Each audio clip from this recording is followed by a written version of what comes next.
কি শাকিম ভাই? বড়ই নাই ভাই, বড়ই নাই না? ওই বড়ই নিয়া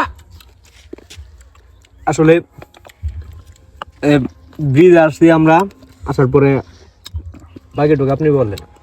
বড়ি খাও নাকি প্যারা ধরে গেছে আমার মুখের মধ্যে, এত যে রুচি, এত যে রুচি আল্লাহ তাআলা দিছে আমারে, মোহাম্মদ যেমন সেও বীজ দিয়েছি, এ পরিমাণ রুচি হয়েছে। আমি এখন তো মশলা টসলা সবই আছে, আমি তো বড়ই নাই।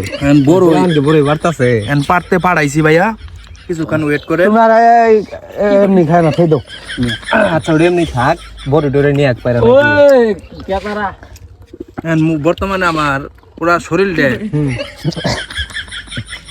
কাছে আসো, কাছে আসো, তাহলে ফিলিংস পাওয়া যেত না। কি বলবো আপনারে, বলেন দি, মানে জর্জরা হয়ে গেছে না? জরা মানে যে মেয়ে মানুষ যেমনে বড় ওই ভর্তা খাইলে, মুসি ভর্তা খাইলে একবার চোখ দিয়ে, মুখ দিয়ে, নাক দিয়ে, নিচ দিয়ে পানি পড়ে, নিচ দিয়ে যে পানি পড়ে, বস গলে, এরকম আমারও হয়ে গেছে।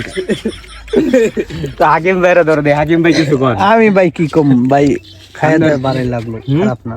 ভালোই লাগছে না? এই রোদের ভিতরে বড়ই ভর্তা আসলে কেউ যদি আসলে বড় টরে এইভাবে খাইতেছে, আমি যে লবণ মরিচ প্লাস সাথে আছে সজে পাতা না, কাঁচা মরিচ আছে, হ্যাঁ আমাদের মতন ভাই দইলা ভর্তা করলাম।